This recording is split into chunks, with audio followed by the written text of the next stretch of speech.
ಮಗ್ಗಲು ಬದಲಿಸಿದೆ. ಯೋಗೀಶ್ ಗೌಡ ಆತ್ಮ ನೆಮ್ಮದಿಯ ಮಗ್ಗಲು ಬದಲಿಸಿದೆ. ಜೂನ್ 15, 2016ರಂದು ಧಾರವಾಡದ ಸಪ್ತಾಪುರ ಬಡಾವಣೆಯಲ್ಲಿ ತನ್ನದೇ ಜಿಮ್ನಲ್ಲಿ ವರ್ಕೌಟ್ ಮಾಡುವಾಗ ಅತಿ ಭೀಕರವಾಗಿ ಕೊಲೆಯಾಗಿದ್ದು ಯೋಗೇಶ್ ಗೌಡ. ಈ ಪ್ರಕರಣಕ್ಕೆ ಸಂಬಂಧಪಟ್ಟಂತೆ ಹಾಲಿ ಶಾಸಕ ಹಾಗೂ ಮಾಜಿ ಸಚಿವರಾಗಿದ್ದಂತಹ ವಿನಯ್ ಕುಲಕರ್ಣಿ ಅವರು A15 ಆರೋಪಿಯಾಗಿದ್ದರು. ಅವರೂ ಸೇರಿದಂತೆ ಒಟ್ಟು 16 ಮಂದಿಗೆ ಜೀವಾವಧಿ ಶಿಕ್ಷೆಯನ್ನು ನೀಡುವ ಮೂಲಕ ಐತಿಹಾಸಿಕ ತೀರ್ಪನ್ನ ಜನಪ್ರತಿನಿಧಿಗಳ ವಿಶೇಷ ನ್ಯಾಯಾಲಯದ ನ್ಯಾಯಾಧೀಶರಾದಂತಹ ಗಜಾನನ್ ಭಟ್ ಅವರು ಕೊಟ್ಟಿರುವಂಥದ್ದು. ಸೊ ಈಗ ಪ್ರಸ್ತುತ ಎದುರಾಗುವಂತಹ ಪ್ರಮುಖ ಅಂಶ ಏನಪ್ಪಾ ಅಂದ್ರೆ, ಇಡೀ ಪ್ರಕರಣದ ಬಗ್ಗೆ ತಮಗೆ ಗೊತ್ತು. ಮುಂದಿನ ನಡೆ ಏನು, ವಿನಯ್ ಕುಲಕರ್ಣಿಗೆ ಇರುವಂತಹ ಕಾನೂನಿನ ಮುಂದಿನ ಆಯ್ಕೆ ಏನು ಅನ್ನುವಂಥದ್ದು. ಒಂದು ಪ್ರಮುಖವಾಗಿ ಯಾವುದೇ ಜನಪ್ರತಿನಿಧಿಗಳ ಕಾಯ್ದೆ 1951 ಸೆಕ್ಷನ್ 8 ಕ್ಲಾಸ್ 3ರ ಪ್ರಕಾರ ಯಾವುದೇ ಒಬ್ಬ ಜನಪ್ರತಿನಿಧಿ 2 ವರ್ಷ ಅಥವಾ ಅದಕ್ಕಿಂತ ಹೆಚ್ಚು ವರ್ಷ ಜೈಲು ಶಿಕ್ಷೆಗೆ ಗುರಿಯಾದ್ರೆ ಅಂತವರ ಸ್ಥಾನ ತಕ್ಷಣಕ್ಕೆ ಅನರ್ಹಗೊಳ್ಳುತ್ತದೆ. ಈ ತೀರ್ಪಿನ ಪ್ರತಿಯನ್ನ ಹಾಲಿ ಸ್ಪೀಕರ್ಗೆ ಕಳಿಸಿ ನ್ಯಾಯಾಲಯ ಅವರ ಶಾಸಕಾಂಗವನ್ನ ಶಾಸಕ ಸ್ಥಾನಕ್ಕೆ ಒಂದು ಅನರ್ಹತೆಯನ್ನ ನೀಡುತ್ತೆ. ಸೊ ಈಗ ಪ್ರಮುಖವಾಗಿ ಎದುರಾಗಿರುವಂಥದ್ದು ವಿನಯ್ ಕುಲಕರ್ಣಿ ಮುಂದಿನ ಆಯ್ಕೆ ಏನು ಅನ್ನುವಂಥದ್ದು. ಕಾನೂನಿನಲ್ಲಿ ಈಗ ಪ್ರಸ್ತುತ ನೀಡಿರುವಂಥದ್ದು ಜನಪ್ರತಿನಿಧಿಗಳ ವಿಶೇಷ ನ್ಯಾಯಾಲಯದ ತೀರ್ಪು ಏನು ಬಂದಿದೆ, ಆ ತೀರ್ಪಿನ ಮೇಲೆ ಇವರು ಹೈಕೋರ್ಟ್ಗೆ ಮೇಲ್ಮನವಿಯನ್ನ ಸಲ್ಲಿಸ್ತಾರೆ.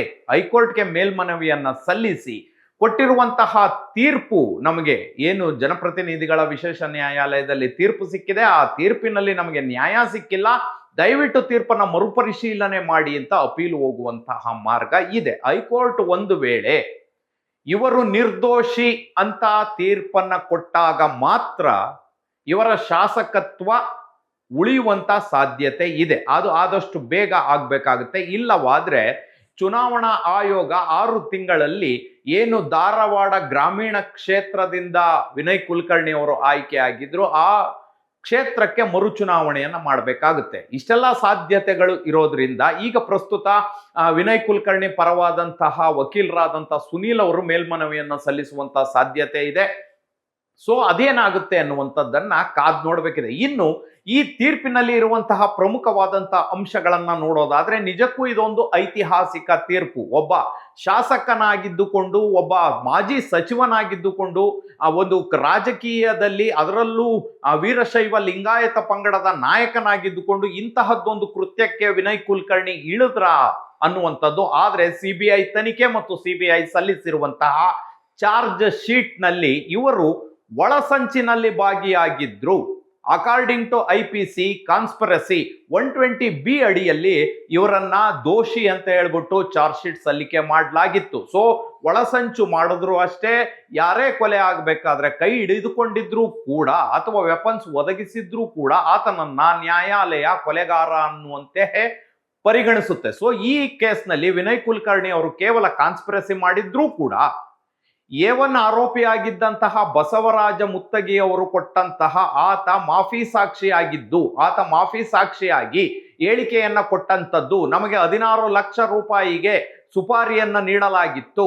ಒಟ್ಟು ನಾವು 20 ಲಕ್ಷಕ್ಕೆ ಮಾತುಕತೆಯನ್ನ ಆಡಿದ್ವಿ, ಅದರಲ್ಲಿ 16 ಲಕ್ಷ ರೂಪಾಯಿ ಸುಪಾರಿ ಪೇಮೆಂಟ್ ನಮಗೆ ಸಿಕ್ಕಿತ್ತು. ಹೀಗಾಗಿ ನಾವು ಜೂನ್ 15ನೇ ತಾರೀಕು ಬೆಳ್ಳಂಬೆಳಗ್ಗೆ 2016ನೇ ಇಸ್ವಿಯಲ್ಲಿ ಸಪ್ತಾಪುರ ಬಡಾವಣೆಯಲ್ಲಿ ಇರ್ತಕ್ಕಂಥ ಯೋಗೀಶ್ ಗೌಡರಿಗೆ ಸೇರಿದಂತಹ ಜಿಮ್ನಲ್ಲಿ ಅವರು ವರ್ಕೌಟ್ ಮಾಡಬೇಕಾದ್ರೆ ನಾವು ಅಟ್ಯಾಕ್ ಮಾಡಿ ಮರ್ಡರ್ ಮಾಡಿದ್ವಿ. ಈ ಪ್ರಕರಣದಲ್ಲಿ ನಂತರ ಇಲ್ಲಿ ಪ್ರಮುಖವಾದಂತಹ ಮತ್ತೊಂದು ವಿಚಾರ ಏನಪ್ಪಾ ಅಂದ್ರೆ, ಕೊಲೆ ನಡೆದ ತಕ್ಷಣಕ್ಕೆ ಒಂದು ವಾರದಲ್ಲಿಯೇ ಸ್ಥಳೀಯ ರೌಡಿಗಳನ್ನ ಅರೆಸ್ಟ್ ಮಾಡಲಾಯಿತು. ಸ್ಥಳೀಯ ರೌಡಿಗಳನ್ನ ಯಾಕೆ ಅರೆಸ್ಟ್ ಮಾಡಲಾಯಿತು ಅಂದ್ರೆ, ಈ ಕೇಸಿನಲ್ಲಿ ಇರುವಂತಹ ಮತ್ತೊಬ್ಬ ಆರೋಪಿ ಚನ್ನಕೇಶವ ಟಿಂಗರಿಕರ್ ಅವರೊಬ್ರು ಪೊಲೀಸ್ ಆಫೀಸರ್, ಅವರಿಗೂ ಕೂಡ ಈ ಕೇಸ್ನಲ್ಲಿ 7 ವರ್ಷಗಳ ಕಾಲ ಜೈಲು ಶಿಕ್ಷೆಯಾಗಿದೆ ಅನ್ನುವಂಥದ್ದು ಇಂಪಾರ್ಟೆಂಟ್. ಸೊ ಎಲ್ಲೋ ಒಂದು ಕಡೆ ಕೇಸಿನ ದಿಕ್ಕನ್ನ ತಪ್ಪಿಸ್ಲಿಕ್ಕೆ ಎಲ್ಲರೂ ಪ್ಲಾನ್ಡ್ ಆಗಿ ಒಂದು ಎವಿಡೆನ್ಸ್ ಗಳನ್ನ, ಸಾಕ್ಷಿಗಳನ್ನ ನಾಶ ಮಾಡುವಂತಹ ಕೆಲಸವನ್ನ ಮಾಡಿದ್ದಾರೆ. ಸೊ ಹೀಗಾಗಿ ಈ ರೀತಿಯಾಗಿ ಸಿಬಿಐ ಚಾರ್ಜ್ ಶೀಟ್ ಸಲ್ಲಿಸಿದ್ದರ ಹಿನ್ನೆಲೆಯಲ್ಲಿ ಸಂಪೂರ್ಣವಾಗಿ ವಾದ ಮತ್ತು ಪ್ರತಿವಾದವನ್ನ ಆಲಿಸಿದಂತ ಜನಪ್ರತಿನಿಧಿಗಳ ವಿಶೇಷ ನ್ಯಾಯಾಲಯದ ನ್ಯಾಯಾಧೀಶರಾದಂತ ಗಜಾನನ ಭಟ್ ಅವರು ಸಂಪೂರ್ಣವಾಗಿ ಕೂಲಂಕುಷವಾಗಿ ವಿಚಾರಣೆಯನ್ನ ನಡೆಸಿ ತೀರ್ಪನ್ನ ಪ್ರಕಟಿಸಿರುವಂತದ್ದು. ಇನ್ನು ಇದೇ ಏನು ಪಿ ಹೇಮಾ ಅವರು ಒಂದು ಪ್ರಶ್ನೆಯನ್ನ ಕೇಳಿದ್ರು, ಈ ಒಂದು ಯೋಗೇಶ್ ಗೌಡ ಏನ್ ಕೊಲೆ ಆಗಿದ್ದಾರೆ ಅವರ ಮಕ್ಕಳಿಗೆ ವಿದ್ಯಾಭ್ಯಾಸಕ್ಕಾಗಿ ಒಂದಷ್ಟು ಹಣ ಸಹಾಯ ಬೇಕು, ಪರಿಹಾರ ಕೊಡಬೇಕು ಅನ್ನುವಂತ ನಿಟ್ಟಿನಲ್ಲಿ ಕೇಳಿದ್ರು. ಸೊ ಹೀಗಾಗಿ ಆಗ ನ್ಯಾಯಾಲಯ ಅವರ ಪತ್ನಿ ಪ್ರತಿಕೂಲ ಸಾಕ್ಷಿಯಾಗಿದ್ದಾರಲ್ಲ, ಯಾವ ರೀತಿ ನೀವು ಈ ಪ್ರಶ್ನೆಯನ್ನ ಕೇಳ್ತಿದ್ದೀರಿ ಅಂತ ಕೂಡ ಕೇಳಿತ್ತು. ಖಂಡಿತವಾಗಲೂ ಹೌದು, ಆದರೆ ಮಕ್ಕಳಿಗೆ ಪರಿಹಾರ ಕೊಡಿ ಅಂತ ಕೇಳ್ತಾ ಇದೀವಿ ಅನ್ನುವಂತಹ ಚರ್ಚೆಗಳು ವಾದ ಮತ್ತು ಪ್ರತಿವಾದದ ಸಂದರ್ಭದಲ್ಲಿ ಆಗಿದ್ದು. ಸೊ ಅದನ್ನು ಕೂಡ ಪರಿಗಣಿಸಿರುವಂತಹ ನ್ಯಾಯಮೂರ್ತಿಗಳಾದಂತಹ ಗಜಾನನ್ ಭಟ್ ಅವರು 16 ಲಕ್ಷ ರೂಪಾಯಿಯನ್ನ ಪರಿಹಾರವಾಗಿ ನೀಡಿದ್ದಾರೆ. ಅದು ಜಡ್ಜ್ಮೆಂಟ್ ಆರ್ಡರ್ ನಲ್ಲಿ ನಮೂದಿಸಲಾಗಿದೆ.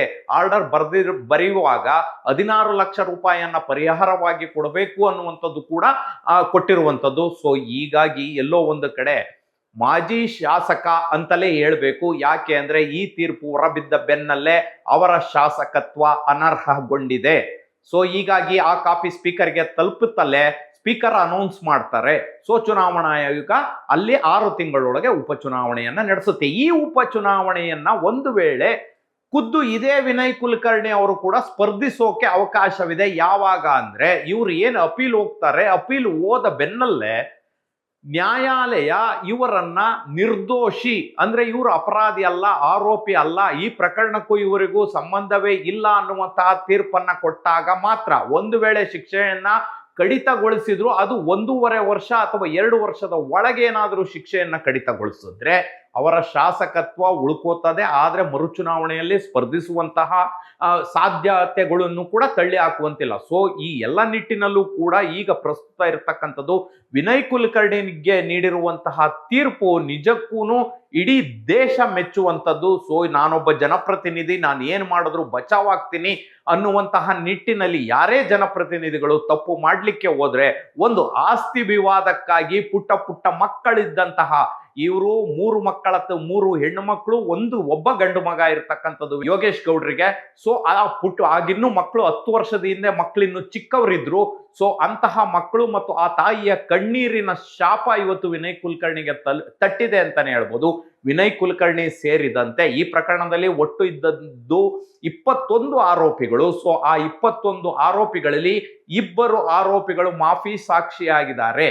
ಸೊ ಆ 2ರನ್ನ ಹೊರತುಪಡಿಸಿ ಮತ್ತು 2ರನ್ನ ಬಿಡುಗಡೆ ಮಾಡಲಾಗಿದೆ. ನ್ಯಾಯಾಲಯ ನೀಡಿರುವಂತದ್ದು ಇದೊಂದು ಐತಿಹಾಸಿಕ ತೀರ್ಪು ಅಂತಲೇ ಹೇಳ್ಬೋದು. ಇನ್ನು ಮುಂದಾದರೂ ರಾಜಕಾರಣಿಗಳು ದಯವಿಟ್ಟು ಎಚ್ಚರ. ಕೇವಲ ಒಂದು ಆಸ್ತಿ ವಿವಾದಕ್ಕಾಗಿ ನಡೆದಂತಹ ಕೊಲೆ ಇದು. ಇವತ್ತು ವಿನಯ್ ಕುಲಕರ್ಣಿಯ ಜೀವನವನ್ನು, ರಾಜಕೀಯ ಜೀವನವನ್ನು ಕೂಡ ಹಾಳು ಮಾಡ್ತು. ಅದರೊಟ್ಟಿಗೆ 15ರಿಂದ 16 ಮಂದಿ ಹಣದಾಸೆಗೆ ಏನು ಕೊಲೆಗಳನ್ನ ಮಾಡಿ ಶಾಸಕರಿಗೆ ಸಪೋರ್ಟ್ ಆಗಿ ನಿಂತರೋ ಅವರ ಬದುಕುಗಳು, ಅವರ ಕುಟುಂಬಗಳು ಕೂಡ ಬೀದಿಗೆ ಬರುವಂತಾಯ್ತು. ಇದೆಲ್ಲ ಬೇಕಿತ್ತ? ಇದೀಗ ಮಾಡಿದ್ದುಣ್ಣೋ ಮಹಾರಾಯ ಅನ್ನುವಂತೆ ಉಪ್ಪು ತಿಂದವನು ನೀರು ಕುಡಿಲೇಬೇಕು ಅನ್ನುವ ಗಾದೆ ಮಾತಿನಂತೆ ವಿನಯ್ ಕುಲಕರ್ಣಿ ನೀರು ಕುಡಿಯೋಕೆ ಜೈಲು ಸೇರಿದ್ದಾರೆ. ಎಕ್ಸ್ಕ್ಲೂಸಿವ್ ನ್ಯೂಸ್ ಅಪ್ಡೇಟ್ಸ್ಗಾಗಿ ನೋಡ್ತಾ ಇರಿ ಸುಮನ್ ಟಿವಿ ಕನ್ನಡ.